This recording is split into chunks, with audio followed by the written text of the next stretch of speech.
सभी को जय माता दी। मैं खुशनसीब हूँ कि मेरी 2 बेटियाँ हैं। मेरी शादी को 8 साल पूरे हो चुके हैं। शादी से पहले सोचता था कि 2 बच्चे हो जाएंगे तो ठीक है, एक लड़का और एक लड़की।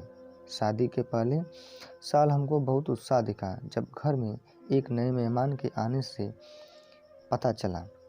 सब ये मानकर ही बैठे थे कि पहला बच्चा लड़का ही होगा। पड़ोस की महिलाएं भी मेरी मम्मी और पत्नी के साथ हंसी मजाक करती थीं। तुम्हारा रंग काला पड़ गया है, देख लेना, पक्का तुम्हें लड़का ही होगा।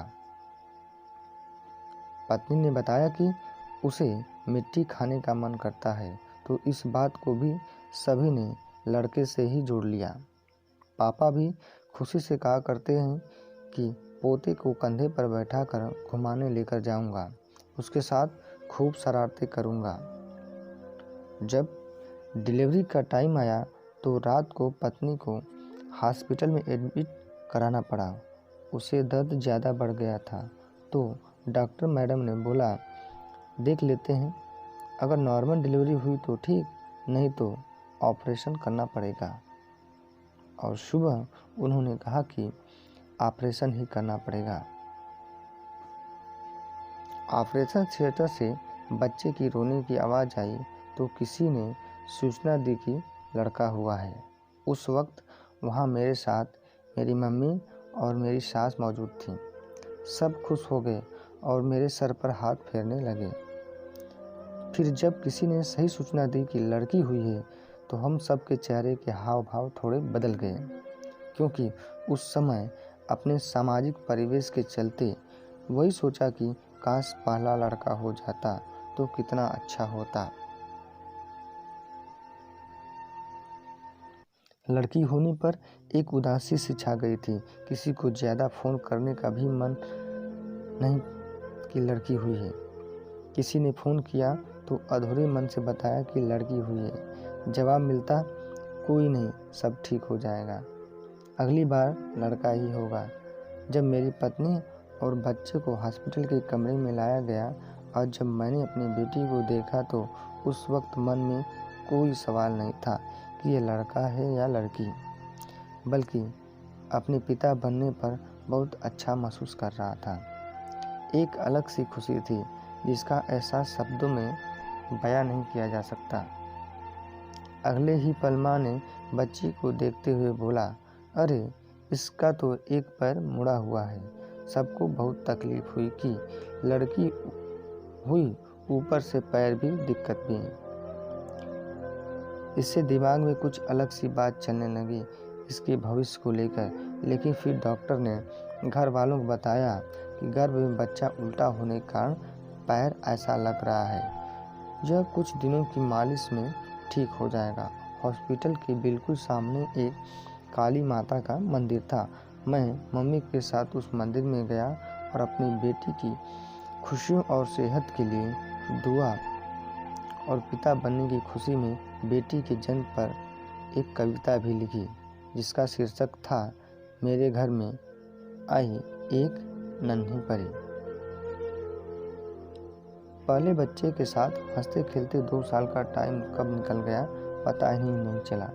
अब फिर से घर रिश्तेदारों में बातें होने लगी कि दूसरा बच्चा बना लो, इसको भी भाई चाहिए, एक भाई हो जाएगा तो जोड़ी पूरी हो जाएगी। अब दूसरी बार मेरी पत्नी गर्भ से थी। एक बार फिर से घर में सब खुश थे। पड़ोसी से लेकर रिश्तेदार तक सब अपना अपना आकलन कर रहे थे कि लड़का होगा। पहले की तरह वहाँ चर्चाएं फिर से होने लगी, लेकिन अब ये कुछ ज़्यादा हो रही थी। किसी ने कहा 21 सोमवार का व्रत रख लो, पक्का लड़का होगा, गाय को रोज़ रोटी खिलाओ, चिड़ियों को बाजरा डालो, वगैरह वगैरह। एक बार मम्मी के कहने पर मैं जगह से लड़का होने की दवाई लेने भी गया।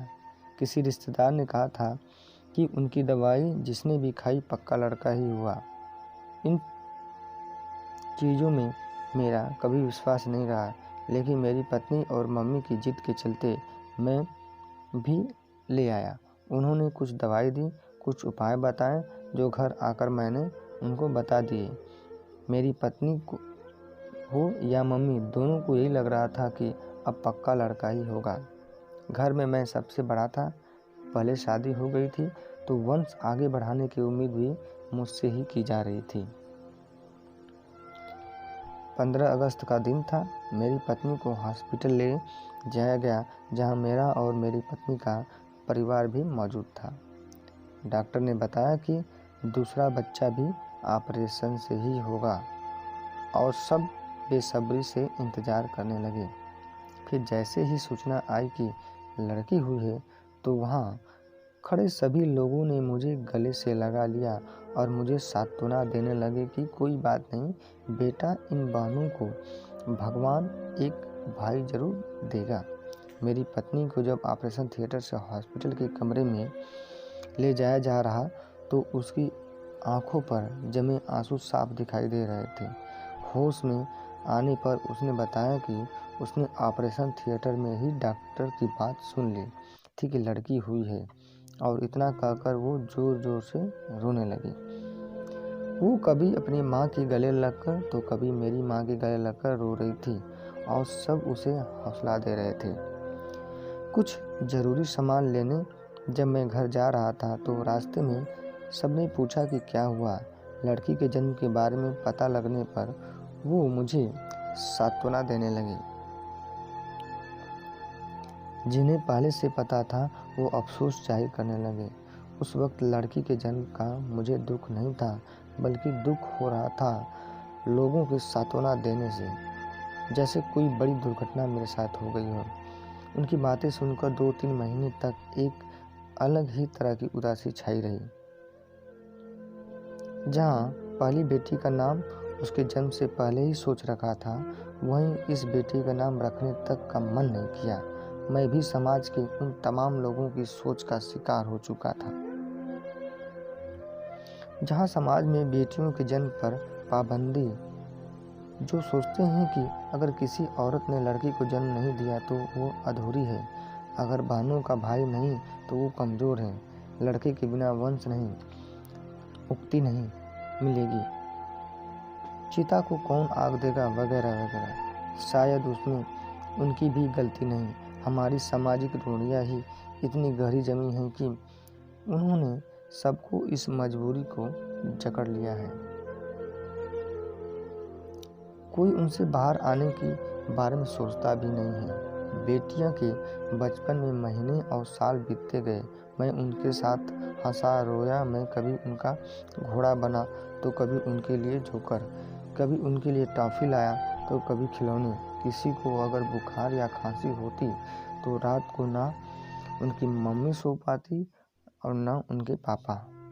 आज दोनों जब तैयार होकर स्कूल जाती हैं और जब मैं उन्हें छोड़ने जाता हूँ तो उनसे ढेर सारी बातें करता हूँ, उनके सपनों की और अपने सपनों की। मेरी बड़ी बेटी कहती है उसे डांस और नाटक करना अच्छा लगता है, तो छोटी वाली कहती है कि उसे मैडम बनना, और फिर हम हंस पड़ते हैं। बेटियों को पाकर कभी किसी बेटे की कमी नहीं खली मुझे, और भी क्यों, सारी ही तो खुशियाँ दी मेरी बेटियों ने अपने पापा को। मेरी आन और बान है मेरी बेटियाँ, मेरे चेहरे की मुस्कान है मेरी बेटियाँ। दोस्तों, आपको क्या लगता है कि बेटियाँ बेटों से कम हैं? लाइक और कमेंट अवश्य करिएगा।